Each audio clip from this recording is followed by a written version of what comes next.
Good morning. आज का हमारा पहला टॉपिक है इंटरनेशनल मून डे। देखिए इसके अंदर क्वेश्चंस क्या बन सकते हैं, हम उसके हिसाब से इस टॉपिक को पढ़ेंगे।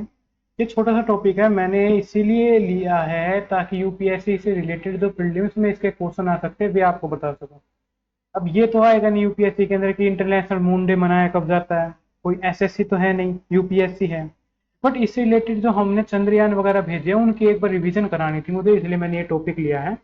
तो हम एक बार वे देख लेते हैं। सबसे पहले मैं यहाँ पर लिखकर चलता हूँ, आप लोग अपने कॉपी वगैरह के अंदर भी लिखते चलिएगा। चंद्रयान 1। चंद्रयान 1 कब भेजा था? 2008 में। किस लिए भेजा गया था? जो लूनर सरफेस नहीं, जो मून का सरफेस है उसकी मैपिंग करने के लिए। लूनर सरफेस की मैपिंग के लिए भेजा गया था। क्या ये सक्सेसफुल हुआ था? हाँ, ये सक्सेसफुल हुआ था। उस सरफेस की तो मैपिंग करेंगे तो उसके अंदर कोई और सफलता वगैरह मिली या कुछ और करना था, तो उसके अंदर हमने मिनरल वगैरह देखने थे कि वहां पर मिनरल उनकी कॉम्पोजिशन कैसी है और केमिकल प्रॉपर्टीज वगैरह कैसी है। लगभग इसके अंदर 11 पेलोड थे। और ये लगभग ये पहला इंडियन ऑब्जेक्ट था जो किसी लूनर सरफेस के ऊपर मतलब हमने भेजा हुआ था, यानी लूनर जो मून का जो पहला मिशन है हमारा, तो यही था 2008 का चंद्रयान। फिर 2019 के अंदर हमने चंद्रयान 2 भेजा। अब इसमें क्या भेजा भाई, इसमें ऐसी क्या खासियत थी कि हमने चंद्रयान 2 भेजना पड़ा, तो ये भेजा हमने 2019 के अंदर। इसका एम जो था ना वो मून के साउथ पोल पर लैंडिंग करना। साउथ पोल पर लैंडिंग करना। क्या ये सक्सेसफुल हुआ था? सक्सेसफुल नहीं हुआ, ये अनसक्सेसफुल रहा। अब इसके बारे में कह दिया जाता है कि कोई कहता है ये 95% सक्सेसफुल है, कोई कहता है 98% सक्सेसफुल है, कोई कह देता है 99% सक्सेसफुल है। बस असलियत में देखा जाए तो अनसक्सेसफुल था।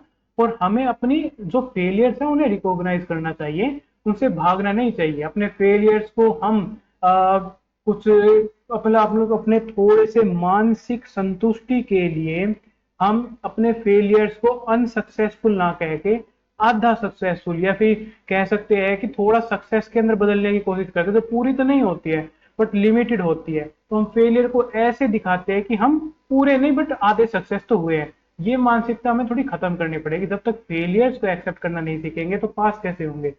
जो ये मून था ये हमारा अनसक्सेसफुल हुआ था, इसके अंदर लैंडिंग करना मेन मिशन था साउथ पोल के अंदर, ताकि जो साउथ पोल है ये अनएक्सप्लोर्ड था, इस अनएक्सप्लोर्ड साउथ पोल को लैंडिंग करा सके।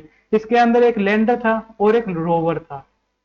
एक लैंडर था जिसका नाम क्या था, विक्रम, और एक रोवर था और जिसका नाम क्या था, प्रज्ञान। ड्यूरिंग लैंडिंग एक सेटबैक लगा, जो मतलब जो सॉफ्ट लैंडिंग है वे नहीं हो सकी। और फिर वो वैल्यूएबल डाटा है जो सैटेलाइट ऊपर घूम रही थी उसने तो वैल्यूएबल डाटा देते रहे। यानी कहने का मतलब ये है, ये जैसे जैसे मून है उसके ऊपर हमने यहाँ पर अपनी सैटेलाइट भेज दी, ये सैटेलाइट भेजी थी, इसके अंदर से यहाँ से रोवर और लैंडर जाने थे, उनकी सॉफ्ट लैंडिंग होनी थी साउथ पोल के ऊपर। बट वे नहीं हो पाई, सॉफ्ट लैंडिंग नहीं हुई, क्रैश हो गया, ये वाला मिशन हमारा फेल हो गया। बट जो सैटेलाइट हमने भेजी थी वे अपने काम करती रही। इसी इसी सैटेलाइट के काम करने के चलते कह दिया जाता है कि ये एक सक्सेस थी। बट असल में इस मिशन का उद्देश्य था लैंडिंग कराना, वे लैंडिंग फेल हो गई थी। तो मिशन भी ये फेल ही कहा जाएगा। वो फेलियर को एक्सेप्ट करना चाहिए, एक्सेप्ट किया हमने फेलियर को, तभी तो हम चंद्रयान 3 इतनी सक्सेसफुल तरीके से भेज पाए। तो चंद्रयान 3 क्या है? अब ये चंद्रयान 3 हमने 2023 के अंदर भेजा था। ये भी वही था कि सॉफ्ट लैंडिंग करानी है, अब की बार सॉफ्ट लैंडिंग करानी है। कहां पर? वहीं पर साउथ पोल के ऊपर ही, मून के साउथ पोल पर। यानी अपनी गलतियों को दोबारा से देखो कैसे क्या गलत हुआ था, फिर सक्सेसफुली साउथ पोल के लैंडिंग करानी है। और ये मिशन सक्सेसफुल हुआ, 100% सक्सेसफुल हुआ। इस मिशन के अंदर हमने वही लैंडर और रोवर, अब की बार भी वही नाम रखे थे, विक्रम और रोवर प्रज्ञान। और अभी तक भी वे वहां पर लूनर सरफेस के ऊपर एक्सपेरिमेंट कर रहे हैं। फिर उसके बाद कौन सा? अब इंडिया कुछ फ्यूचर मिशन की प्लानिंग कर रहा है। कौन से फ्यूचर मिशन? चंद्रयान 4। ये कब भेजे जाने की बात है? ये भेज जाने के एम तो हमारा कि 2027 तक हम इसे भेज देंगे। इसका काम क्या होगा, इसका काम होगा सैंपल कलेक्टिंग का। ये सैंपल को कलेक्ट करेगा देन रिटर्न आएगा। तो ये लूनर सरफेस से रॉक्स वगैरह को का सैंपल रिटर्न अर्थ पर लेकर आएगा। ये हमारा मिशन है, एम है इसका। इसके अलावा एक मिशन और पढ़ना है हमें, वह है चंद्रयान 5। इसे लूपैक्स भी कह दिया जाता है। ये जॉइंट मिशन होने वाला है जापान की स्पेस एजेंसी कौन सी है, जाक्सा, और इसरो के बीच में। इसरो और जाक्सा का दोनों का स्पेस मिशन जो ज्वाइंट मिशन होने वाला है, ये फोकस करेगा जो लूनर पोलर है उस पोलर की एक्सप्लोरेशन का। और ये कब भेजा जाएगा, ये लगभग 2027 और 28 के करीब भेजा जाएगा। फाइन, बस यही मुझे आज आपको याद कराने थे। यही पे पहले टॉपिक का उद्देश्य भी था, इन सबको लिख लीजिएगा। अब हम अपने कॉन्टेक्स्ट पर आते। Fine, celebrating every year on July 20 to commemorate Apollo 11 moon landing in 1969। बात क्या है, बात ये है कि जो अपोलो 11 मिशन था ना, नासा का मिशन, उसमें ऐसा क्या था, उसके अंदर पहली बार लूनर सरफेस के ऊपर ह्यूमन गए थे। नील आर्मस्ट्रॉन्ग याद होगा आपको, वही उसी मिशन की याद के ऊपर एवरी ईयर ये मून डे सेलिब्रेट किया जाता है। First set foot on the moon, humans ने अपना पहला फुट मून पर रखा था। की हाईलाइट क्या है, ये यूनाइटेड नेशन जनरल असेंबली के द्वारा 2021 के अंदर डिक्लेयर किया गया था। किसकी रिकमेंडेशन पर, यूएन कमेटी की on peaceful uses of outer space. इससे रिलेटेड एक आउटर स्पेस का जब नाम आ गया तो एक आउटर स्पेस ट्रीटी भी है 1967 की। आउटर स्पेस ट्रीटी कहती है कि किसी भी उद्देश्य के लिए अंतरिक्ष के अंदर या बाह्य पिंडों के अंदर कोई भी सैन्य तैनाती नहीं की जाएगी, किसी भी हथियार वगैरह की। उसके लिए सभी राष्ट्रों को बैन करती है। फाइन, यानी कोई भी राष्ट्र अंतरिक्ष का उपयोग अपने हथियार वगैरह की तैनाती के लिए नहीं करेगा।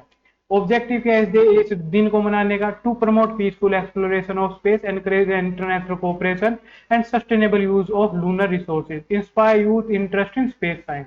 एक्टिविटीज क्या होती है भाई, स्काई वॉचिंग करते हैं, एजुकेशन आउटरीच करते हैं, साइंस कॉन्टेस्ट करते हैं और पब्लिक अवेयरनेस प्रोग्राम वगैरह चलाते हैं। क्रिटिसिज्म क्या, ये कहते हैं भाई वेस्टर्न सेंट्रिक नरेटिव है, उस नरेटिव को हम ध्यान में रखते हैं, मतलब उस नरेटिव को हम मानकर चलते हैं और हमारा जो एटीट्यूड है वो वेस्टर्न सेंट्रिक बनता जा रहा है। तो देखो अब बात क्या, बात ये है कि अगर हम वेस्ट के सही अच्छी चीजें, अगर उनकी सक्सेस को भी हम वेस्टर्न सेंट्रिक नरेटिव को मानकर क्रिटिसाइज करने लग जाएंगे, तब ये थोड़ा ठीक नहीं होगा। ठीक क्यों नहीं होगा, ठीक इसलिए नहीं होगा कि अगर वेस्ट की कुछ बेस्ट चीजें हैं तो उन बेस्ट को अडॉप्ट कीजिए ना।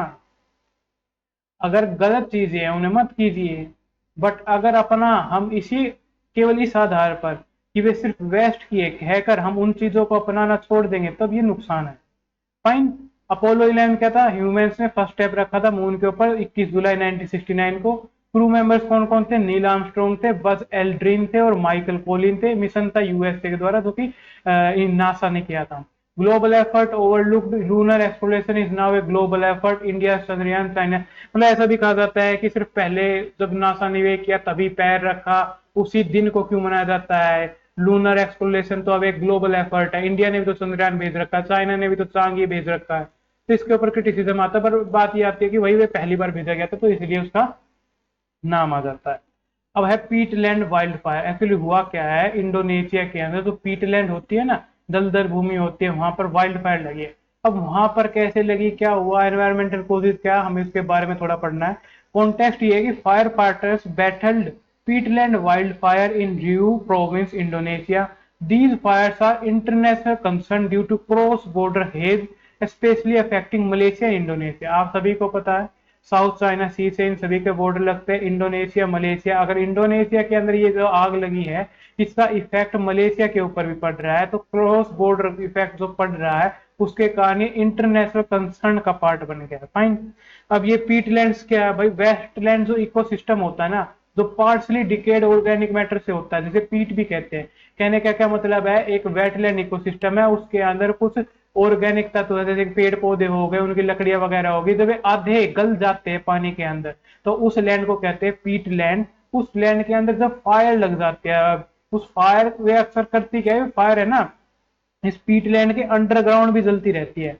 अंडरग्राउंड भी, हाँ बिल्कुल, सोचने में थोड़ा सा अजीब लग रहा होगा, पर अंडरग्राउंड भी फायर जलती रहती है, धीमे धीमे जलती रहती है, और वे काफी ज्यादा एनवायरनमेंट का फिर नुकसान कर जाती है, क्योंकि इस पीटलैंड के अंदर कार्बन स्टोरेज बहुत ज्यादा होता है। जो जितना भी ये क्या कहते हैं ऑर्गेनिक मैटर इसके अंदर था, वे ऑर्गेनिक मैटर और कुछ ना होकर CO2 को स्टोर ही कर रहे हुआ था। अब फॉरेस्ट से भी ज्यादा अमाउंट में पीटलैंड कार्बन को स्टोर किए होते हैं, बट अगर यहाँ पर आग लगेगी तब ये सारा का सारा कार्बन एनवायरनमेंट के एटमोस्फेयर के अंदर रिलीज होगा, जिससे एनवायरनमेंट और भी ज्यादा डिग्रेड होगा। तो ये एक्ट करता है as a major carbon sink, storing more carbon than forest per unit area, found extensively in South East Asia, specially Indonesia and Malaysia. Peat fires क्या होते हैं, ये धीरे धीरे जलती रहती है और अंडरग्राउंड भी जलती रहती है, making them difficult to detect, पता ही नहीं चलता कि कहां पर है, and extinguish, release toxic gases release करती है, और particulate matter like CO2, carbon monoxide and methane वगैरह रिलीज करते हैं, जिससे एनवायरमेंटल इंपैक्ट होते हैं। कौन से एनवायरमेंटल इंपैक्ट होते हैं, सीवियर एयर क्वालिटी का डेट्रियोशन होता है, जैसे सिंगापुर का PSI लेवल काफी हाई जा चुका है इसके कारण, और जो पब्लिक हेल्थ के जो क्राइसिस है वे बढ़ जाते हैं, किस चीज के अंदर, रेस्पिरेटरी डिजीज होने लगती है, स्पेशली बच्चों के अंदर और बूढ़ों के अंदर। डिस्ट्रक्शन कर देता है क्रिटिकली बायोडाइवर्सिटी हैबिटेट्स का, लाइक ओरेंगुटान हैबिटेट इन सुमात्रा।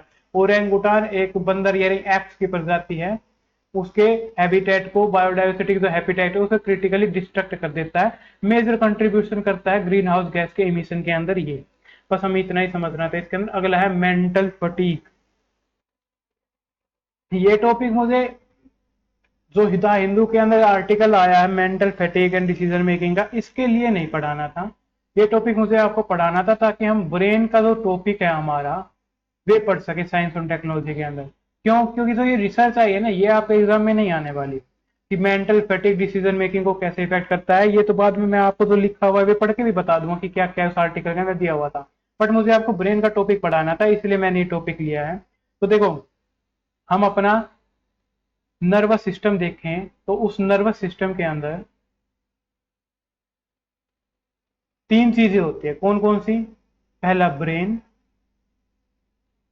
दूसरा spinal cord, and third nerve. ये तीनों मिलकर नर्वस सिस्टम बनाते हैं। तो ह्यूमन नर्वस सिस्टम होता है, उसके अंदर फिर तीन पार्ट होते हैं। कौन कौन से,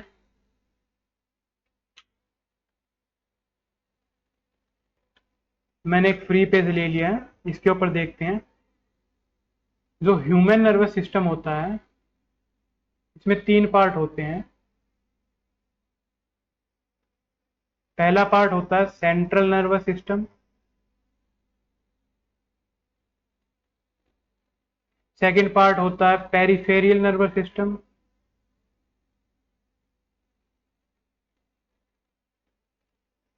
और थर्ड पार्ट होता है ऑटोनोमिक नर्वस सिस्टम।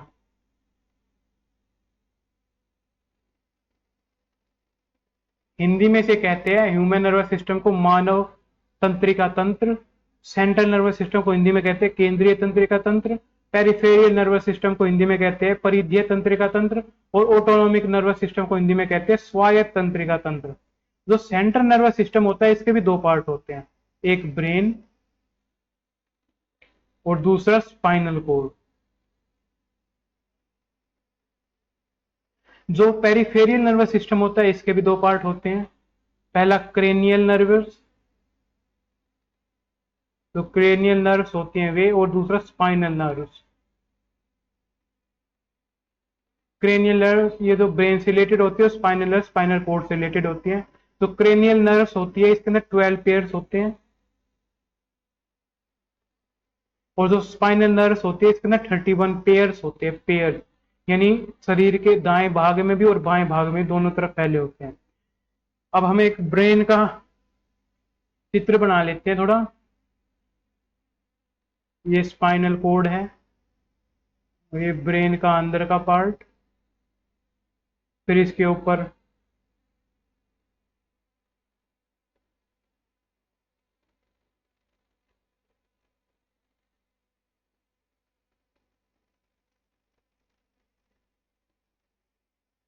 देखिए जो ये ऊपर का हिस्सा है ना, ये वाला, मान ये फेस है, ये यहाँ नाक है, मान लीजिए ये नाक है, ठीक है, यहाँ नाक है, यहाँ आंख वगैरह, ये मैं अंदर का हिस्सा बता रहा हूँ, सिर्फ देखने के लिए कह रहा हूँ, ये फ्रंट साइड है, ये है ब्रेन, पूरा का पूरा इतना हिस्सा। ओके, और जो ये नीचे का हिस्सा है ना पूरा, ये हमारी स्पाइनल कोड। इसमें जो सबसे बाहरी परत है ना, इसे कहते हैं मीनिंग्स, इसे मस्तिष्क झिल्ली कहते हैं। इसके अंदर 3 परतें होती है, 3 लेयर्स होती हैं। फाइन। जो अंदर ये जो दर यहाँ इसके अंदर फिर दर भरा होता है, ये 3 परतें होती है ना, 1 2 3, ये वाली और ये वाली, ये होते हैं मीनिंग्स, यानी 3 परतें होती हैं। फिर इनके अंदर ना दर भरा होता है, एक इस वाले अंदर वाली के अंदर, मैं दूसरा कलर यूज कर लेता हूँ दर के लिए, मान लीजिए एक ये वाली और एक ये वाली।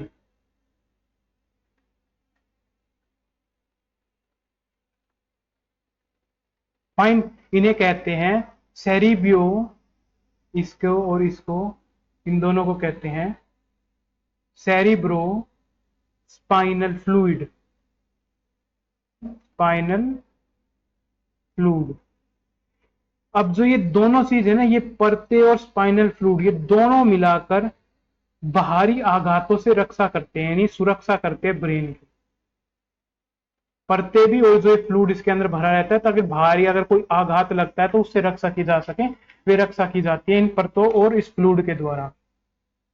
अब हमें जो अगली चीज पढ़नी है वे ब्रेन के बारे में, उसके पार्ट वगैरह के बारे में पढ़ना है। कौन से?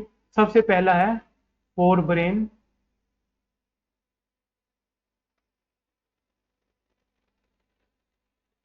इस फोर ब्रेन के 3 पार्ट होते हैं। पहला होता है सेरिब्रम, दूसरा होता है ओलाफैक्टरी लोब, और तीसरा होता है हाइपोथैलेमस। फाइन। इसे हिंदी में कहते हैं फोर ब्रेन को अग्र मस्तिष्क, अग्र मस्तिष्क।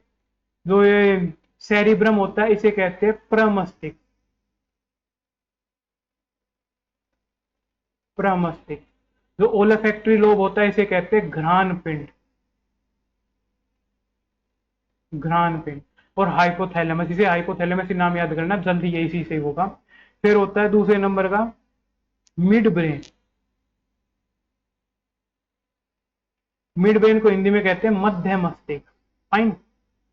और अगर साइंटिफिक लैंग्वेज देखें तो कोरपोरा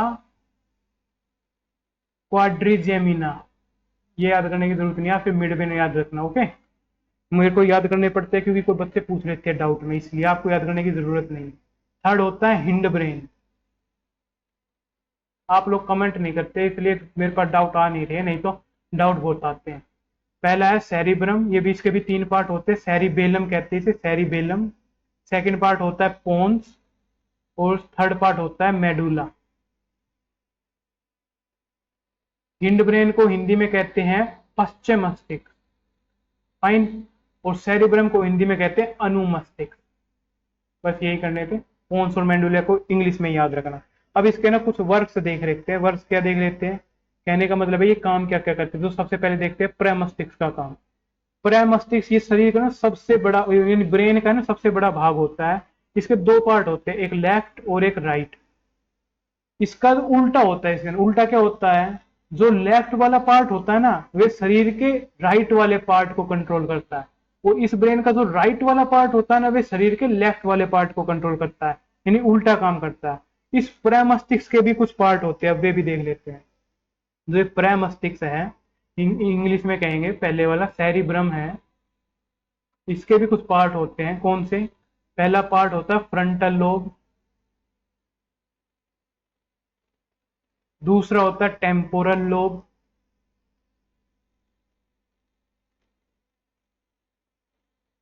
तीसरा होता है पेराइटल लोब, और चौथा होता है occipital lobe.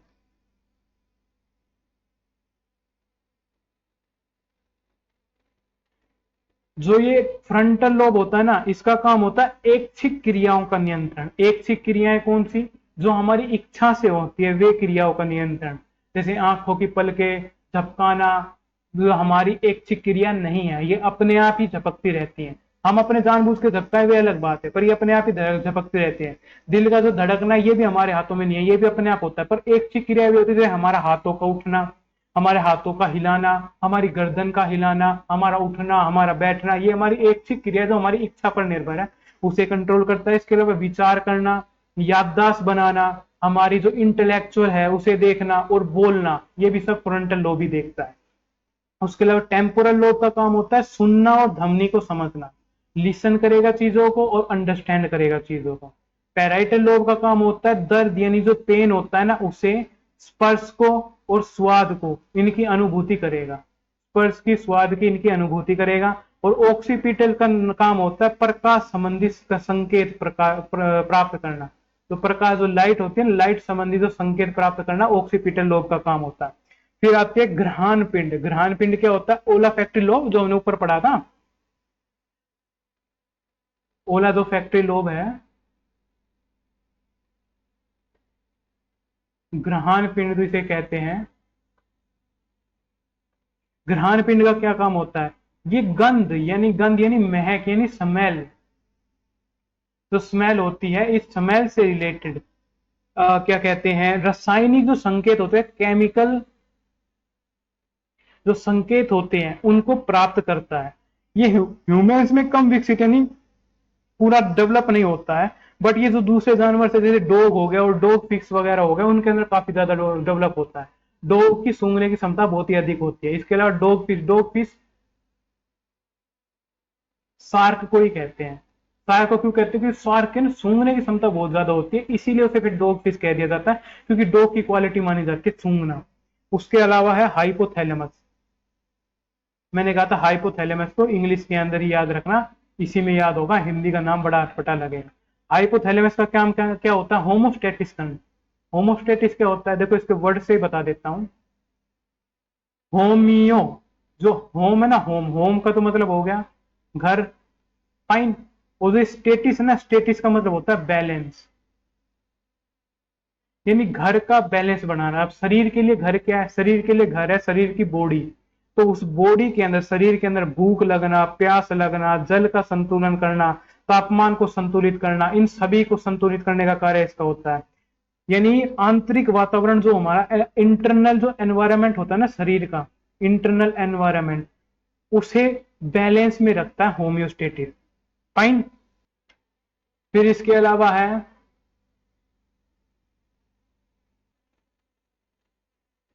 Mid brain. Mid brain, mid brain का क्या काम होता है?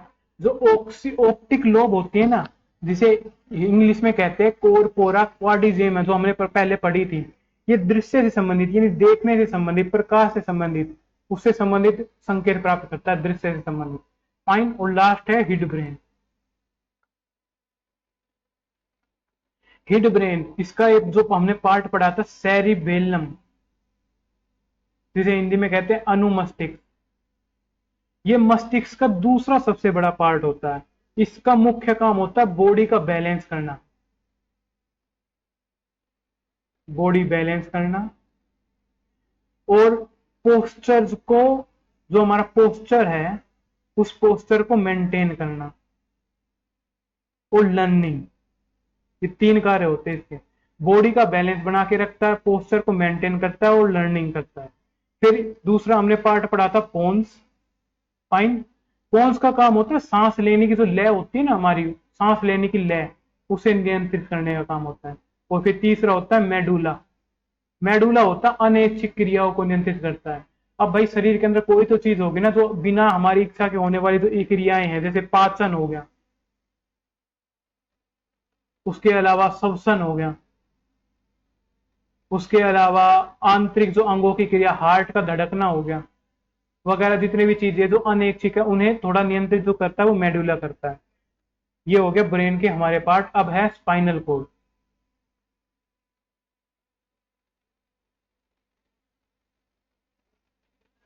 एक्चुअली होता क्या है ना, जैसे मान लीजिए ये हमारा पूरा शरीर है, ये व्यक्ति है, व्यक्ति का ये हाथ वगैरह है, या फिर ये पैर वगैरह है, हाथ तो लग नहीं रहे, कुछ और ही लग रहा है। बट फिर भी ये जो ब्रेन है ना, ब्रेन यहाँ पर सिर्फ ब्रेन के जो 12 पेयर्स होते हुए यहाँ पर ऐसे फैले हुए होंगे, तो स्पाइनल कोड होगी, फिर उसके 31 पेयर पूरे शरीर में फैले होंगे नीचे की तरफ तक। शरीर के अंदर कोई भी मूवमेंट होगी तो उसे स्पाइनल कोड या ब्रेन ही डील करते हैं। स्पाइनल कोड मेरुरज्जा, इसे हिंदी में कहते हैं मेरुरज्जा। फाइन। मेरुरज्जा ये शरीर के निचले हिस्से में मस्तिष्क का ही विस्तार है, यानी ये पार्ट ब्रेन का ही होता है, ब्रेन का ही पार्ट होता है शरीर के निचले हिस्से के अंदर। इसका मुख्य कार्य होता है शरीर के विभिन्न भागों को मस्तिष्क से यानी ब्रेन से जोड़ना, ब्रेन से जोड़ने का कार्य करता है। फाइन। इसके जो इंपॉर्टेंट जिस चीज के लिए जाना जाता है वे है रिफ्लेक्स एक्शन। रिफ्लेक्स एक्शन को हिंदी में क्या कहते हैं? हिंदी में कहते हैं प्रत्यावर्ती क्रिया। इसका क्या मतलब होता है भाई? जो एकदम अचानक से और अत्यंत तीव्र गति से होने वाली अनैच्छिक क्रिया होती है ना, जिसमें ब्रेन की कोई भूमिका नहीं होती है, वे कार्य स्पाइनल कोड के द्वारा किया जाता है, वही रिफ्लेक्स एक्शन है। तो इसके एग्जांपल क्या है? जैसे कि हम भाई किचन के अंदर काम कर रहे हो और गलती से किसी गरम गरम बाउल में या भगोनों के ऊपर हमारा गलती से हाथ लग गया, तो एकदम से जो हाथ वो हटता है ना उससे, चाहे हमारे हाथ के अंदर चाय का कप ही क्यों ना हो, हम चाय ही क्यों ना पी रहे हो, और गलती से वे चाय का कप वाला हाथ एकदम किसी गर्म बर्तन के लग जाए, तो एकदम से जो छटक कर मारता है ना, छटक कर मारना, वही होता है रिफ्लेक्ट एक्शन। इसका और एग्जाम्पल क्या है भाई? जो नी जर्क वगैरह होती है ना, नी जर्क क्या होती है? नी जर्क का मतलब है आपके घुटनों के ऊपर अगर थोड़ा सा छोटा सा हथौड़ा मारकर डॉक्टर चेक करता है कि आपका रिफ्लेक्स एक्शन ठीक है या नहीं, जब ये हथौड़ा मारता है तो आपका घुटना एकदम से उस आपका जो पैर है वो स्विंग करता है। जैसे ये आपका पैर ऐसे लटके हुए हैं दोनों, जैसे यहाँ पर मारा जाए तो ये पैर एकदम से ऐसे स्विंग करेगा, इसे रिफ्लेक्स एक्शन का ही माना जाता है। रिफ्लेक्स एक्शन में सोचने समझने या विचारों की कोई भूमिका नहीं होती है, बस ये एकदम से अपनी क्रिया कर देता है। क्यों? ये जरूरी है कि हमारा शरीर सेफ रखे, सेफ रहे, इसके द्वारा सेफ रहता है। क्यों सेफ रहता है भाई? अगर जो शरीर ब्रेन है हमारे शरीर के एकदम ऊपर के पार्ट में, जिसके पास सिर्फ 12 पेयर है, पूरे शरीर के अंदर फैला हुआ है स्पाइनल कोड की मदद से, जिसके अंदर 31 पेयर है, अगर कहीं पर हाथ लग गया और हाथ जलने लग रहा है, अगर ब्रेन तक संकेत भेजेंगे देन वापस प्राप्त करेंगे, तब तक हमारा हाथ जल चुका होगा।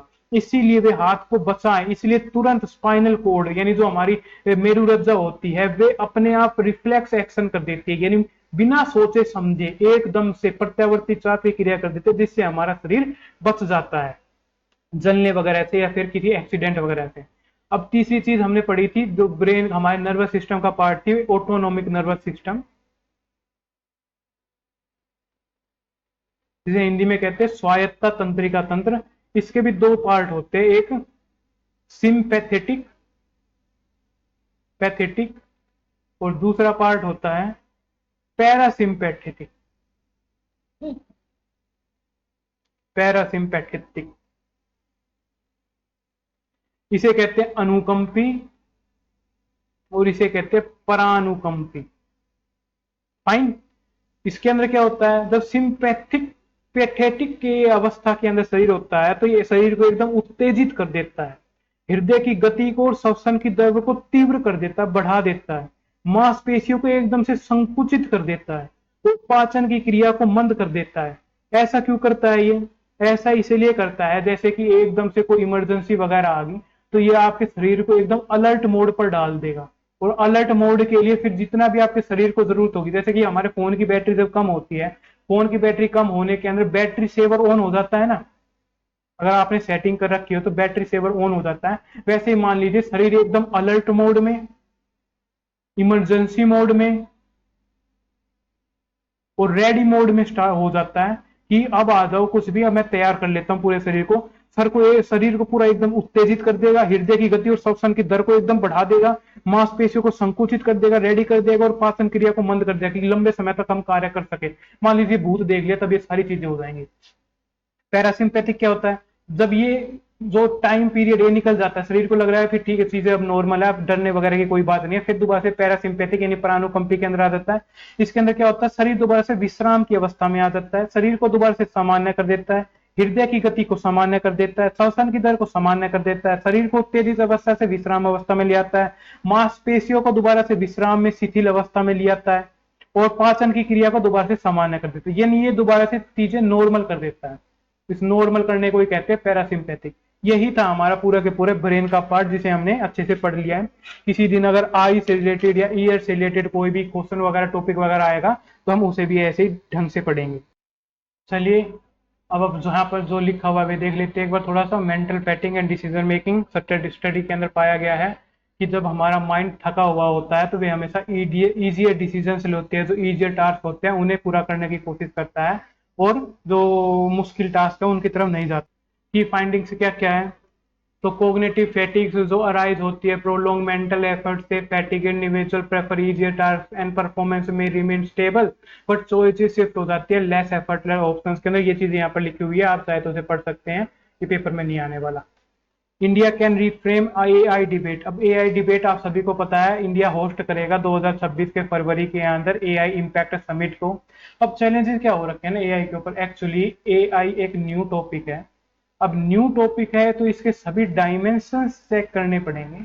अगर कोई भी डायमेंशन ऐसा आता है जो ह्यूमन को या ह्यूमन से रिलेटेड किसी भी चीज को, चाहे वे सोसाइटी हो, चाहे वे एथिक, चाहे वे इकोनॉमिक हो, चाहे वे सिविल सोसाइटी हो, या फिर चाहे वे इंडिविजुअल मोरालिटी हो, या चाहे वे फिर पॉलिटिकल स्ट्रक्चर हो, या फिर सोशल स्ट्रक्चर, इकोनॉमिक स्ट्रक्चर, कैसा भी, अगर किसी भी डायमेंशन के ऊपर ये थोड़ा भी नेगेटिव इंपैक्ट डाल रहा है एम्प्लॉयमेंट के ऊपर या किसी भी चीज के ऊपर, तो इसकी एक बहुत ही डिटेल्ड स्टडी करनी बहुत ज्यादा जरूरी होती है।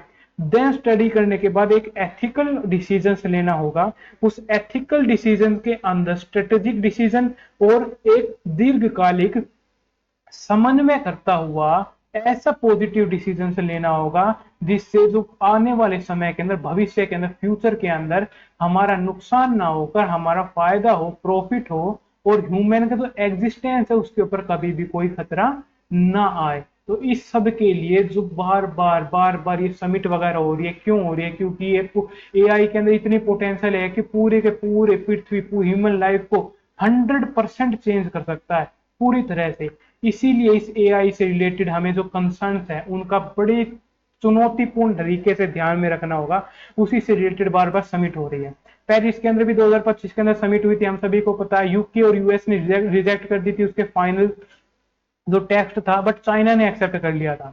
Revealed deep fractures in global AI governance, यानी ग्लोबल एआई की गवर्नेंस कैसी होनी चाहिए उसके अंदर सभी देशों के मत भिन्न है। वेस्टर्न का अलग है, चाइना का अलग है। इंडिया की स्ट्रेटेजिक पोजीशन क्या है भाई? डिजिटल पब्लिक इंफ्रास्ट्रक्चर तक ही अभी तक हम सीमित है, जैसे आधार हो गया, यूपीआई हो गया, डिजी लॉकर हो गया। हम एक स्केलेबल यानी नपी तुली और समावेशी डिजिटल मॉडल चाहते हैं। हम वेस्टर्न मॉडल और ग्लोबल साउथ के मॉडल दोनों के द्वारा ट्रस्टेड किए जाते हैं। हम as a credible bridge builder बनना चाहते हैं दोनों के बीच में, जिससे एथिकल, मल्टी लैंग्वेज और लो कॉस्ट एआई को प्रमोट किया जा सके। इंडिया के पॉसिबल प्रपोजल्स क्या हो सकते हैं समिट के अंदर? मेजर किया जा सकता है कि क्या मैटर कर रहा है, यानी one measurable AI place by all nation, public scorable score board for accountability, goals cut data energy center वगैरह वगैरह। AI for the global south, यानी ग्लोबल साउथ के लिए ये कैसे नेशंस के इंटरेस्ट में हो सकती है ये देखना। देखो हमारा जो पेपर है ना, हमारे पेपर के अंदर जो सिलेबस आप देखेंगे उस सिलेबस के अंदर साफ साफ मेंशन है कि जब भी हम देखें इंडिया एंड वर्ल्ड, उस इंडिया एंड वर्ल्ड के अंदर रीजनल लेवल के रिलेशंस, बाइलेटरल लेवल के रिलेशंस और ग्लोबल लेवल के रिलेशंस, एग्रीमेंट वगैरह और एसोसिएशंस वगैरह जब भी हम देखें तो उसके अंदर इंडियन इंटरेस्ट को ध्यान रखें, यानी नेशनल जो इंटरेस्ट है उसे ध्यान रखें। देन पॉलिसीज देखें, पॉलिसीज से लेकर पॉलिटिक्स देखें, ये सिलेबस के अंदर मेंशन है। सिलेबस की चीजें बता रहा हूं, सिलेबस की वर्डिंग। पॉलिसीज देखे, पॉलिटिक्स देखे, उसके अंदर भी इंडियन इंटरेस्ट को ध्यान में रखें। इंडियन इंटरेस्ट जो नेशनल इंटरेस्ट है उसे ध्यान में रखें। और ये पॉलिसीज और पॉलिटिक्स है, इसके अंदर डेवलप्ड जो कंट्रीज हैं उन डेवलप कंट्री की पॉलिसी और पॉलिटिक्स का डेवलपिंग कंट्री के ऊपर क्या क्या इफेक्ट पड़ रहा है, डेवलपिंग कंट्रीज के ऊपर क्या इफेक्ट पड़ रहा है वे भी देखे। ये भी आपके सिलेबस के अंदर वर्ड लिखे हुए हैं दोनों दोनों। देन उसके अंदर फिर है इंडियन डायस्पोरा, इंडियन डायस्पोरा के देखे, डायस्पोरा की इंपोर्टेंस क्या, सिग्निफिकेंस है क्या, इंडो डायस्पोरा के ऊपर क्या इफेक्ट, चेंजेस, कोजेस वगैरह सारे चैलेंजेस वगैरह देखे। देन उसके बाद है इंटरनेशनल, जितने भी इंटरनेशनल एग्रीमेंट वगैरह हो सकते हैं या एजेंसीज वगैरह, इंटरनेशनल एजेंसीज, उनका मैंडेट देखें, उनके जो एग्रीमेंट प्रपोजल वगैरह स्ट्रक्चर वगैरह ये देखे, ये पूरी की पूरी वर्डिंग आपके सिलेबस के अंदर दी हुई है। आपका सिलेबस खुद कहता है जब भी आप किसी भी इंटरनेशनल लेवल से रिलेटेड किसी ऑर्गेनाइजेशन के अंदर, किसी एजेंसी के अंदर वगैरह वगैरह के अंदर कोई भी एग्रीमेंट वगैरह करते हैं तो वहां पर डेवलपिंग कंट्री के पॉलिसीज और पॉलिटिक्स का डेवलपिंग कंट्रीज के ऊपर क्या क्या इफेक्ट पड़ता है वे देखते हुए अपने नेशनल इंटरेस्ट को बनाए रखना है। इसी आधार पर इंडिया की जो सेफ्टी और ग्लोबल साउथ से रिलेटेड इश्यूज हैं वे हमारे सेंटर के अंदर आ जाते हैं। ग्लोबल सेफ्टी स्ट्रेटेजी फ्रेमवर्क, हो सकता है कि हम ऐसा कोई फ्रेमवर्क लॉन्च करने की कोशिश करें और हम फ्रेगमेंटेड एआई के गवर्नेंस को अवॉइड करेंगे। हम नहीं चाहेंगे सभी के अलग अलग व्यूज हो इसके ऊपर, हम चाहेंगे एक कॉमन एलिमेंट सबको मिल जाए ताकि उसके ऊपर गवर्नेंस अच्छे से की जा सके। कंक्लूजन क्या है, इंडिया की जो लीडरशिप होने वाले एआई समिट के अंदर वे काफी इंपॉर्टेंट होने वाले हैं। क्यों? एक तरफ इंडिया ग्लोबल साउथ के साथ जुड़ता है, दूसरी तरफ इंडिया वेस्ट के साथ जुड़ता है, तो दोनों के बीच में ब्रिज बनाने का काम करता है इंडिया। तो इस ब्रिज का जो काम अगर यहाँ पर समिट हो रही है तो ब्रिज दोनों को कनेक्ट कर सकेगा, इसलिए ज्यादा जरूरी है। साउथ सेंट्रिक मॉडल हो, इंडिया की पोजीशन एज ए बैलेंसर हो और एथिकल लीडर हो, अदरवाइज फिर तो वर्ल्ड फ्रेगमेंटेड ही रहेगा, इस टॉपिक पर यानी बटा ही रहेगा। हमारा अगला टॉपिक है ह्यूमन और टाइगर्स का कन्फ्लिक्ट। अब इसके अंदर क्या देखना है, इसके अंदर ये देखना भाई ह्यूमन टाइगर कन्फ्लिक्ट से रिलेटेड हमने वाइल्ड लाइफ और ह्यूमन का कन्फ्लिक्ट 2 दिन पहले देखा था, वाइल्ड लाइफ और ह्यूमन का कन्फ्लिक्ट। अब ये कन्फ्लिक्ट वगैरह क्यों होते हैं वहां पर हम ये सारी चीजें समझ चुके हैं। अब इसका कॉन्टेक्स्ट देखते हैं, इसके अंदर साफ साफ हमने सारी चीजें लिख दी है। क्या हुआ है कि sharp rise in fatal human tiger conflict in Maharashtra Chandrapur forest circle, जो कि इंडिया का one of the worst conflict zone है। क्यों?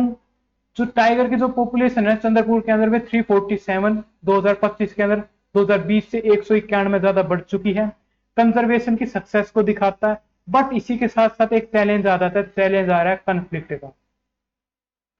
अब ये कन्फ्लिक्ट के स्टेटिस्टिक्स क्या है, ये कहते हैं कि लगभग 166 विलेजेस इससे इफेक्टेड है जो चंद्रपुर सर्कल के अंदर पड़ती है।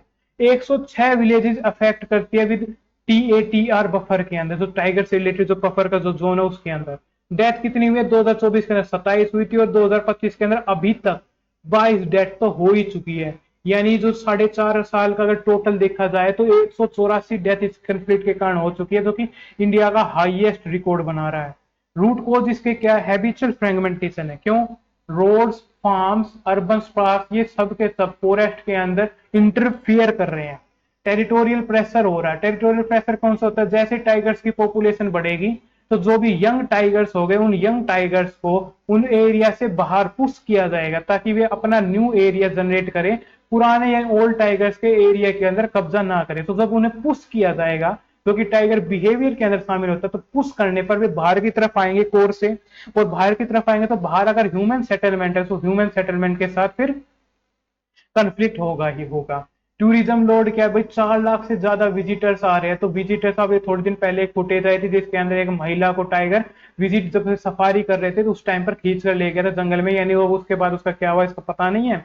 यानी जो कन्फ्लिक्ट ज्यादा बढ़ रहा है क्योंकि भाई लोगों की आवाजाही ज्यादा बढ़ रही है। इसके अलावा गरीबी और फॉरेस्ट डिपेंडेंसी है। गरीबी क्या है, गरीब इसलिए कि जो वहां पर जो ह्यूमन सेटलमेंट है उनके परिवार है वे फॉरेस्ट से जो चीजें प्राप्त हो रही हैं, जो वन उत्पाद होते हैं यानी लकड़ियां वगैरह हो गए, फल कंदमूल वगैरह हो गए, उनकी जरूरत है क्योंकि वे गरीब है, उसके बिना उनकी आजीविका नहीं चल सकती। और जब इसके कारण वे फिर जंगल में जाते हैं, जंगल में जाते हैं तो कहा जाता है कि भाई फॉरेस्ट के जो ऑफिसर्स है उन्हें साथ में लेके जाओ, बट फॉरेस्ट ऑफिसर हमेशा अवेलेबल नहीं होते, अवेलेबल होते भी सफिशिएंट मात्रा के अंदर अवेलेबल नहीं होते हैं।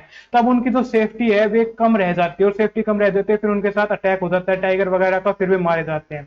जेंडर वल्नरेबिलिटी इसके अंदर ज्यादा। जेंडर वल्नरेबिलिटी क्यों है यार, क्योंकि जो महिला है ना अक्सर उन्हीं का काम होता है फॉरेस्ट के अंदर जाकर वहां से वन उत्पाद लकड़ियां वगैरह कलेक्ट करना, फॉरेस्ट प्रोड्यूस को कलेक्ट करना, इसलिए फिर वुमेन ही ज्यादा शिकार होती है इसका। अब ये जो है ना ये उनके रिलीजियस बिलीफ के साथ भी जुड़ा हुआ, रिलीजियस बिलीफ के साथ क्यों जुड़ा हुआ, माना जाता है अगर टाइगर से डेथ हो रही है ना फिर भी आपका कर्म है, और जहां पर कर्म आ गया ना फिर वहां पर सेफ्टी कम हो जाती है। सेफ्टी कम क्यों हो जाती है, माना जाता है अगर भगवान चाहेंगे तो फिर मरे ही जाएंगे, हमने कोई पाप कर रखा होगा जिसके कारण हमारी डेथ लिखी होगी टाइगर के द्वारा, फिर माना जाता है कि भगवान के हाथों में सब कुछ है। जब भगवान के ऊपर यानी कर्म के ऊपर चीजें आ जाती है फिर खुद से तो सेफ्टी प्रोसीजर्स वगैरह अपनाने होते हैं फिर कम हो जाते हैं। माना जाता है ये तो भगवान के हाथ में, भगवान को बचाना होगा तो बचा ही लेगा, फिर सेफ्टी प्रोसीजर खुद से कम अपनाए जाते हैं, इसीलिए कॉन्फ्लिक्ट ज्यादा बढ़ जाते हैं। Woman as a forest user होती है, और श्रद्धा गर्नुल एज 26 ग्रासरूट लीडरशिप। ये क्या है भाई, ये एक केस स्टडी के रूप में आप देख सकते हैं। ये एक मंडेला जो कि माल के अंदर है, ये एक वहां की सरपंच है, उन्होंने आवाज उठाई थी कि भाई फॉरेस्ट गार्ड की ज्यादा जमीन जरूरत है, ताकि जब भी वुमेन ग्रुप जंगल के अंदर जाए तो ये लकड़ियां वगैरह इकट्ठा करने के लिए, फॉरेस्ट प्रोड्यूस वगैरह इकट्ठा करने के लिए, तो उनके साथ फॉरेस्ट गार्ड भी जाएं ताकि उनकी सेफ्टी की जा सके। तो ये एक जेंडर सेंसिटिव इशू भी है जिसमें प्रोटोकॉल्स का ध्यान रखना भी जरूरी होता है। तो चाहते हैं, ये चाहता है, ये केस स्टडी के अंदर ये महिला चाहती है कि ऑफिशियल रिकॉग्निशन मिले जेंडर के इसके ऊपर होने वाले इंपैक्ट का, क्योंकि महिला इससे ज्यादा प्रभावित हो रही है। इसके अलावा ये रिचुअल और बिलीफ से जुड़ा हुआ है, मैंने बता ही दिया था। और मिटिगेशन एफर्ट एंड गैप्स क्या भाई, एक्शन टेकन, कैमरे वगैरह लगाए गए हैं, रैपिड रिस्पांस टीम वगैरह भी बनाई गई है, एसएमएस अलर्ट सिस्टम भी बनाया गया है, सोलर फेंसिंग भी की गई है, 94 टाइगर कैप्चर भी किए गए 12 सालों में जो ह्यूमन एरिया में चले गए थे। तो उनके बाद ओनली 35 दोबारा से, केवल 36 ही दोबारा से जंगल के अंदर डाले गए, बाकी को फिर अलग सेफ जगह पर रखा गया। चैलेंजेस क्या भाई, लो कॉम्पेंसेशन मिलता है, अगर कोई मृत्यु हो जाती है तो कॉम्पेंसेशन कम मिलता है, डिले पेमेंट होती है, जेंडर सेफ्टी के इंफ्रास्ट्रक्चर कम है, पुअर कम्युनिटी एंगेजमेंट है, एब्सेंस है फॉरेस्ट गार्ड का, इतने उनके फॉरेस्ट की जो गार्ड है अवेलेबल ही नहीं है। आगे का पाथ क्या हो सकता है भाई, इकोनॉमिक डेवलपमेंट के प्रोग्राम चलाए जाए, लाइवलीहुड के अल्टरनेटिव दिया जाए ताकि फॉरेस्ट के ऊपर उनकी डिपेंडेंसी कम हो, फॉरेस्ट प्रोड्यूस लेने के लिए बार बार फॉरेस्ट ना जाना पड़े, स्ट्रेंथन किया जाए बफर जोन की मैनेजमेंट को ताकि कॉरिडोर को सिक्योर किया जा सके, लो डिस्टर्बेंस एरिया बनाया जा सके, कम्युनिटी बेस्ड जो फॉरेस्ट गवर्नेंस है उसे यहाँ पर इंक्लूड किया जाए, यानी ट्राइबल वुमेन जो है प्लानिंग के साथ जाए, कम्युनिटी बना के अपने समुदाय के साथ अकेली ना जाए। एआई बेस्ड जो अर्ली वार्निंग सिस्टम है वो लगाना जाना चाहिए, कैमरे और मोबाइल वगैरह से अलर्ट वगैरह दिए जाने चाहिए, कंपेंसेशन दी जानी चाहिए अगर हो तो, और अवेयरनेस ड्राइव चले जाने चाहिए। प्रीलिम्स के फैक्ट क्या भाई, तदोबा जो ये अंधारी टाइगर रिजर्व जिसकी बात है टीएटीआर में पहले कर रहा था, ये महाराष्ट्र का सबसे पुराना और सबसे बड़ा टाइगर रिजर्व है। प्रोजेक्ट टाइगर जो 1973 के अंदर चलाया गया था, वही यहाँ पर चलाया भी गया था, चंद्रपुर डिस्ट्रिक्ट के अंदर ये सिचुएटेड है। डिवाइडेड है 3 एरिया के अंदर, फोर जोन, बफर जोन और टाइगर इकोलॉजी के अंदर। फोर जोन क्या है, जो प्रोटेक्टेड है फॉरेस्ट से, जहां पर ह्यूमन की सेटलमेंट नहीं हो सकती। बफर जोन है जहां पर इंटरफेस है ह्यूमन एक्टिविटीज का, यानी मेन कॉन्फ्लिक्ट का एरिया यही आता है। जो कोर जोन और टाइगर जो बफर जोन आता है उसके अंदर, यानी बफर जोन के अंदर ह्यूमन सेटलमेंट नहीं भी हो सकती, तो ह्यूमन जा जरूर सकते हैं वहां पर फॉरेस्ट प्रोड्यूस इकट्ठा करने के लिए, फिर यहीं पर कॉन्फ्लिक्ट होता है। टाइगर इकोलॉजी का जो अडल्ट मेड होते हैं, जिन्हें 40 स्क्वायर किलोमीटर की टेरिटरी एटलीस्ट चाहिए होती है, उनकी जब हैबिचुअल फ्रेगमेंटेशन होती है, यानी जब उन्हें पुश किया जाता है उनके कोर एरिया से, फिर विलेजेस की तरफ भागते हैं। और tiger often use buffer zones और corridor to move, buffer zone और कॉरिडोर का यूज करें मूव करने के लिए। अगर वहां फिर ह्यूमन मिल गए तो फिर ह्यूमन के साथ फिर कंफ्लिक्ट होता है, और इसके कारण फिर एक्सीडेंट वगैरह होते हैं। यही था हमारा आज का टॉपिक। आप लगता उम्मीद है कि आज का टॉपिक काफी ज्यादा अच्छे से आपको समझ में आएगा। Thank you.